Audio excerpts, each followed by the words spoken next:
from our special guests, we were inspired. Some of the things that caught my mind was when he first went to Italy, and he found out that if he had to study in Italy, he has to learn new language, and that he didn't want to wait, and he considered that as a delay, and he avoided Italy and went where he can achieve his goal. We also learned through scholarships. We can have people like Mr. Jelani who could identify opportunities and achieve their visions. Resisting challenges because he has focus and has never given up, and he has never looked at his immediate environment to limit his possibilities. And he mentioned that his mind is the only thing that makes a difference. It's not your environment, but your mind. That opportunities are level, the chances of growth are the same. You also have to say no to naysayers. There are people that will come in your life and discourage you. So don't be discouraged. And not to get away, he left Nigeria not just to get away from Nigeria. Most Nigerians want to leave Nigeria because they don't like Nigeria. But in his case, he left Nigeria because he loved Nigeria. He loved Nigeria. And he left Nigeria only to further and achieve his vision. It was not loss of love. It was quest of hope and quest to achieve his purpose. Now it's your turn now to speak directly to Mr. Jelani. Ask any specific questions you have for him, or if you are doing something right now in your life that you need guidance or support, or anything that you want to find out about his life, is now your time to ask that question. He will be willing to answer that. But before that, I'm going to ask him 3 leading questions that will guide us in this presentation from my side. And then we are going to divide this hall into 4 quadrants. The first quadrant will comprise of half of this column. Down here is quadrant A, and then quadrant B will be the upper part of this column, and then the lower part of this quadrant will be quadrant C, and the quadrant D will be the people that sits at the upper level there. So this is the order. So if I come to your quadrant, you raise your hand, I will take 5 people. Then you ask your question, he will respond, and then we go to the next quadrant, and again like that. But to lead with this interactive session, sir, as a tradition of this kind of interactive session, I normally come up with like 4 questions to lead, but I'm sure now you'll be brief with these ones, so that we get the lessons, and then we throw the chance to the listeners.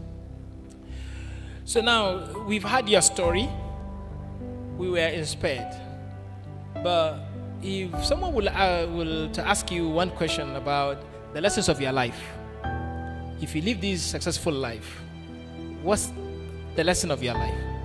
Not the story, but what's the main lesson of your life? What can we learn? The story of Jelani, what lesson do we learn from it? What's the moral lesson of Jelani's story? Thank you, sir. Yes, thank you very much for that question. It's a very important one.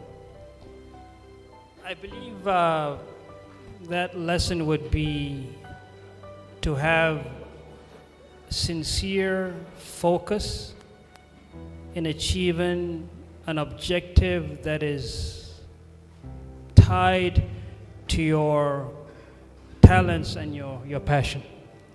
That is, understand as early as you can, or maybe your parents should help you understand as early as everyone could what you are good at, and then put a lot of energy into that. And and then understand who has achieved what you want to achieve, understand the path they took. Don't just look at their success, where they are, and say, I want to be like them overnight. How did they get there? Yeah. And then follow that path. And then know that no matter how hard you try, no matter how good you are, you need other people to help you achieve your dream. So learn from other people and then relate with other people who can help you get to where you need to go. You hear about self-made millionaire, self-made billionaire, but of course they had other people that either they worked with or helped them or taught them on how to achieve that dream. So I think those are the lessons. And then also, learning doesn't end with school. When you graduate, that's not the end of it. Actually, I learned more in automotive design while working for GM than I did in school. Yes. Interesting. That knowledge, the skills are out of schools. Because if you restrict your knowledge in schools, only within schools, then you will not be at your best. So now moving to the second question, sir. Among all these skills, attributes, anything that you have, what do you think served you the most in your life? What that thing, the skill, the attribute, the character that served you the most, that you're proud of?